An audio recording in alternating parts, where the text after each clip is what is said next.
Monsieur le Président, Monsieur le Ministre, Madame la rapporteure, pardon. Chers collègues, tout d'abord, je voulais dire qu'avec toutes ces citations énumérées ici, et si les œuvres de Victor Hugo étaient toujours soumises à droit d'auteur, et si, comme il le désirait, cette manne financière participait à la création d'artistes vivants, nous aurions ce soir suffisamment de subsides pour aider un grand nombre de créateurs français. Le 15 avril 2019, un incendie de grande ampleur a ravagé la cathédrale Notre-Dame de Paris. Ce chef-d'œuvre de l'architecture du Moyen-Âge, inscrit au patrimoine mondial de l'UNESCO au titre de divers critères, dont celui du génie créateur humain, a subi d'irréversibles dommages. La vision de la flèche s'effondrant en direct sur les écrans de télévision a provoqué une onde de choc ressentie bien au-delà de nos frontières. Notre-Dame de Paris est indissociable de l'histoire de France. En 2013, nous avons fêté son 850e anniversaire. C'est le temps long qui a forgé le symbole national et son appropriation populaire. Cette douloureuse actualité nous amène ce matin à discuter d'un projet de loi de circonstance pour la restauration et la conservation de la cathédrale Notre-Dame de Paris et instituant une souscription nationale à cet effet. C'est avec le poids de l'histoire, le recul nécessaire et la sagesse qui doit l'accompagner que nous devons procéder. La vieille dame nous impose le temps de la réflexion.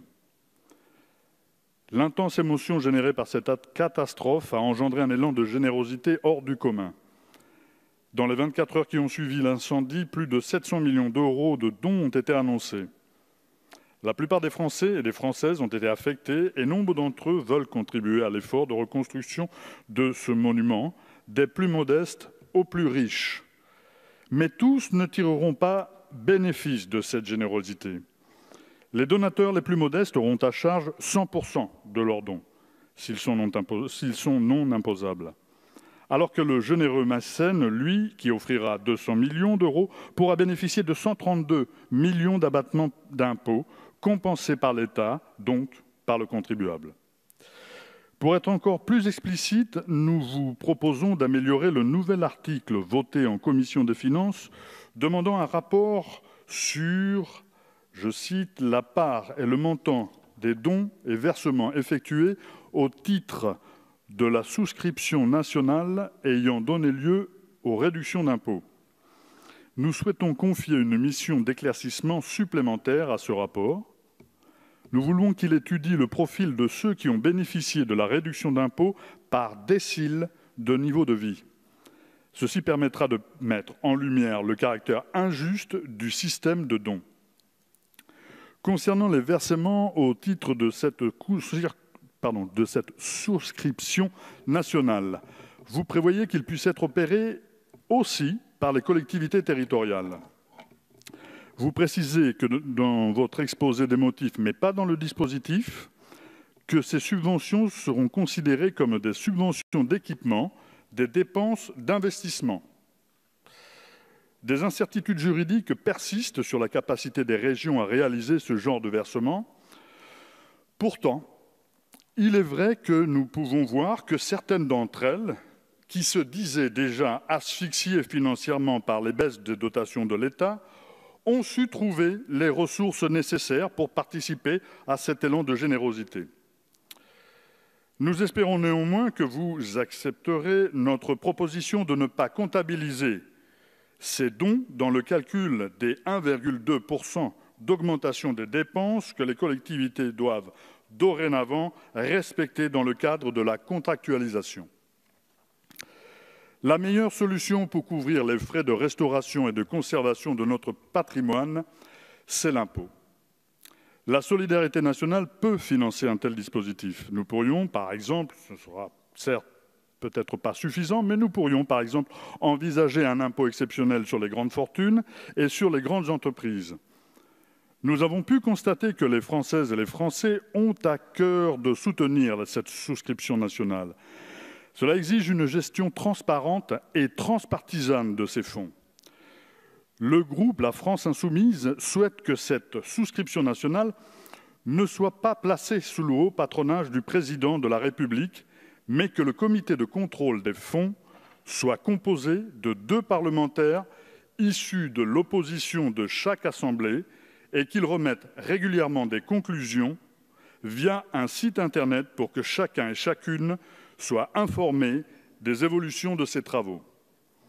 Nous pourrions aussi, à cette occasion, inscrire dans la loi que le surplus d'argent récolté serve à financer d'autres bâtiments faisant partie de notre patrimoine public ou nécessitant rénovation. Les Français ont des exigences à la hauteur de leur générosité. C'est la raison pour laquelle beaucoup d'entre eux ont manifesté leur désaccord vis-à-vis des différentes dérogations que le projet de loi prévoit. Dérogations aux règles de l'urbanisme, de protection de l'environnement et même de participation du public.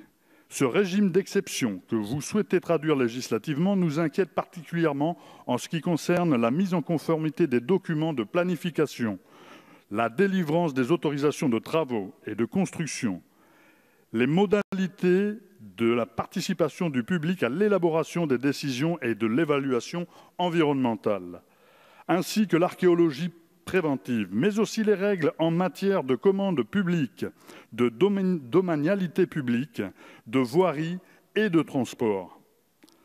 Votre tendance à déroger aux dispositions légales se confirme jusque dans la nomination de la direction de l'établissement public chargé de la reconstruction.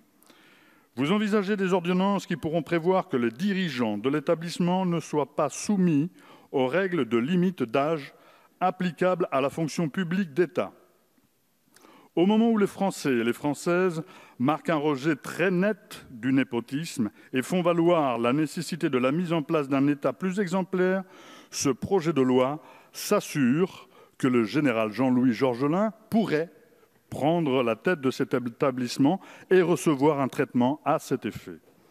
Sans préjuger de la qualité de la personnalité du dit général, cela renforce notre idée que ce projet de loi est un texte qui multiplie les exceptions à la loi et à l'éthique, ce qui semble contraire à l'intérêt général. C'est justement l'intérêt général qui devrait prévaloir. Nous pourrions ici tirer les leçons d'une situation qui nous est certes imposée, mais qui, dans l'éventualité, était possible. L'incendie de Notre-Dame n'était pas prévisible, mais il était possible.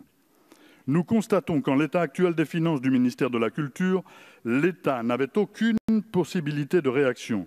Ceci est d'une logique implacable quand on s'aperçoit que depuis 2009, le budget consacré au patrimoine architectural et aux monuments a été amputé de 25%, passant de 440 à 332 millions d'euros. L'État se désengage toujours plus des affaires culturelles au profit du mécénat privé qui l'encourage à grand renfort d'exonération fiscale que le contribuable supporte. La culture est la variable d'ajustement des budgets de l'État. Pourtant, elle est un vecteur d'émancipation, donc de liberté, et c'est l'antidote absolu contre l'obscurantisme.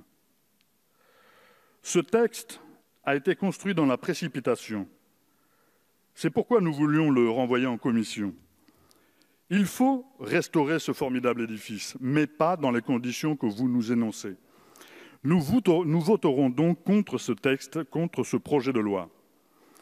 À une certaine époque, Notre-Dame de Paris était l'incarnation d'un temps nouveau qui commençait. Il est fondamental que sa reconstruction se fasse dans un esprit qui respecte les grandes questions qui nous animent aujourd'hui, autant que celles qui ont pu animer les bâtisseurs des temps anciens. Les questions sociales, environnementales, éthiques, démocratiques doivent être au cœur des préoccupations de celles et ceux qui auront la mission de le reconstruire. Merci.